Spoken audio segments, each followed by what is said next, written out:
banyaknya PHK massal dan datang bertubi-tubi. Terakhir, Sritex, perusahaan tekstil raksasa, akhirnya bangkrut dan harus mem-PHK kurang lebih 10.000 karyawannya. Bahkan menurut Asosiasi Pertekstilan Indonesia, tumbangnya Sritex ini bakal bikin rantai industri tekstil di Indonesia beserta turunannya makin lemah. Kenapa? Kalau satu pemain gede tumbang, dampaknya bakal kemana-mana. Dari supplier bahan baku, pabrik-pabrik kecil, sampai pekerja-pekerjanya yang mendadak kehilangan pekerjaan. Jadi ini tidak hanya bicara satu perusahaan doang, tapi juga satu industri, satu ekosistem.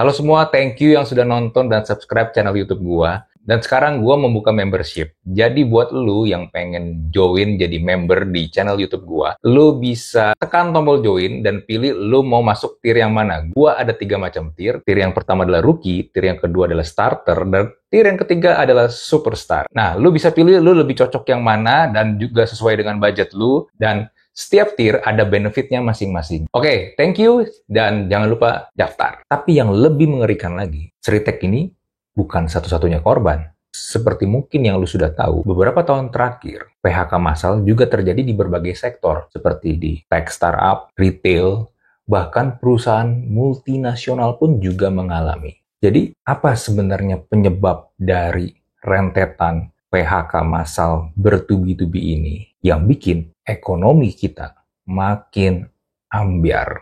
Nah, kalau lu ingat ketika terjadi COVID di tahun 2020, di saat itu kita tidak bisa kemana-mana. Dan dampaknya, terutama untuk perusahaan-perusahaan yang bisnisnya belum terdigitalisasi atau yang sifat bisnisnya harus bertemu dengan orang langsung, itu langsung kena dampak. Banyak orang dirumahkan di situ.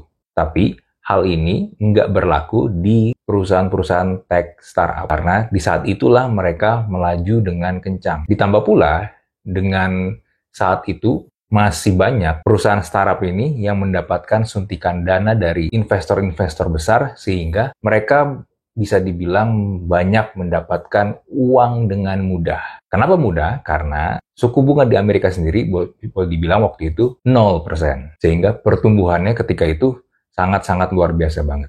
Dan kalau lu juga masih ingat, di era COVID 2020 sampai 2021, banyak orang juga akhirnya bisa shifting ke online atau ke digital. Sehingga membuat pertumbuhan perusahaan-perusahaan tech startup ini jadi kencang. Tapi ketika 2022, ketika COVID mulai mereda, ada satu hal terjadi, yaitu terjadinya perang antara Rusia dan Ukraina. Ini suatu hal yang tidak disangka oleh banyak orang. Karena ternyata efek dari perang ini ngerembetnya kemana-mana. Nggak hanya di Eropa, tapi juga akhirnya ke seluruh dunia. Plus ditambah, ketika lagi COVID, Amerika itu kan banyak mencetak uang supaya orang tetap konsumsi, biar ekonomi tetap muter. Nah, di 2022, Amerika mulai narik-narikin dolarnya untuk menjaga stabilitas nilai dolar mereka.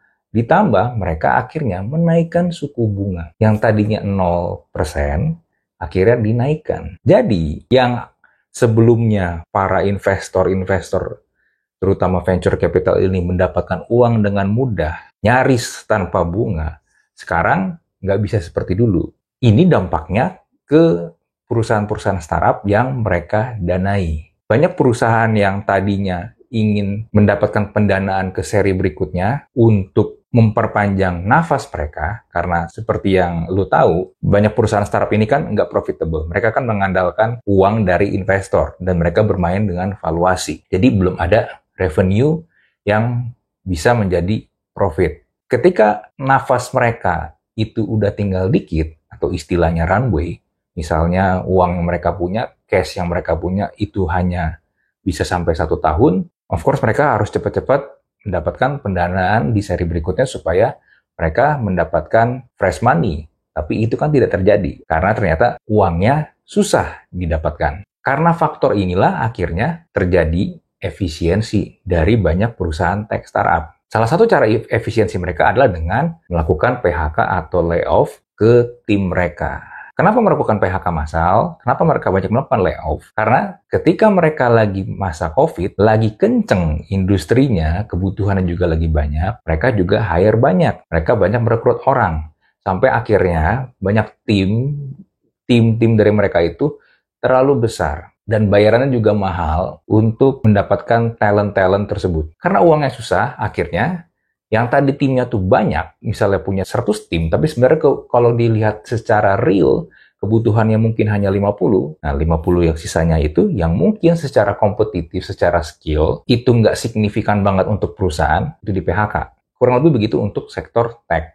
Nah, tapi nggak berhenti di sektor tech startup doang. Secara umum, nggak cuma hanya di Indonesia, ekonomi itu memang melemah. Daya beli itu memang turun. Walaupun pertumbuhan ekonomi Indonesia masih di angka 5%, tapi kalau lu turun ke bawah dan lu lihat orang-orang di level grassroots atau akar rumput, daya beli kita tuh menurun. Lalu jangan menggunakan tolak ukurnya kalau ada, kayak let's say waktu itu ada fenomena labubu orang sampai ngantri, atau kalau ada gadget baru orang masih tetap ikut ngantri, atau kalau orang lagi long weekend, libur, tempat-tempat wisata kayak di puncak itu rame. Jangan jadikan itu tolak ukur. Karena kenapa? Karena satu, orang-orang yang ngantri barang-barang mahal seperti labubu itu berapa persen dari keseluruhan total penduduk kita? Dan yang juga lu perlu garis bawahi, apakah mereka membeli karena mereka memang benar-benar punya uangnya, atau karena ikut-ikutan doang, FOMO, lalu nekat ngambil pay later atau ngutang. Nah, lalu juga faktor yang lain, kalau lu ngelihat tempat wisata rame, pertanyaannya adalah, apakah mereka belanja di tempat-tempat wisata tersebut? Apakah mereka spend money di tempat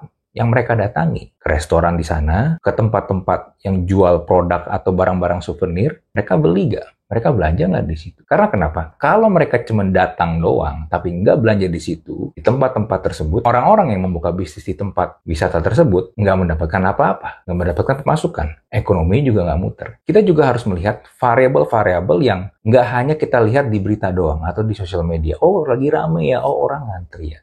Oh, konser lagi rame ya. Oke, konser rame, tapi siapa yang nonton? Dari kelas mana yang menonton? Dan yang nonton jangan-jangan orangnya itu lagi.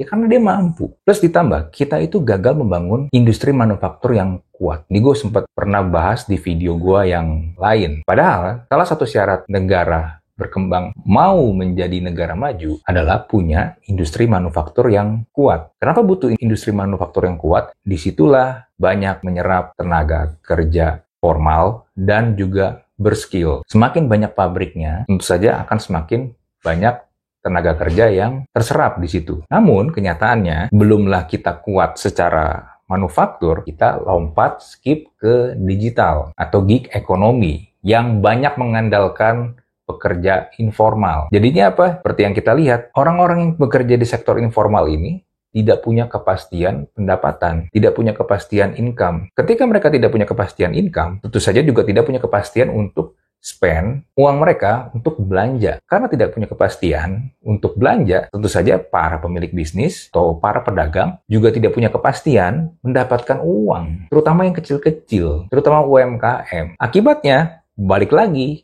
ke para pelaku industri, pendapatannya turun dan akhirnya tidak cukup untuk biaya operasional bisnis mereka dan ujung-ujungnya bangkrut, tutup. Dan salah satu yang kena dampak siapa? Karyawannya kena PHK. Banyak investor asing itu ogah masuk ke Indonesia. Ada temen gua orang asing, dia buka bisnis di sini. Lalu dia belum lama juga dia expand ke Vietnam. Dia bilang sama gua, lu bayangin di Vietnam, gua dalam waktu 5 hari semua urusan tetek bengek itu kelar. Sedangkan di Indonesia itu bisa berbulan-bulan.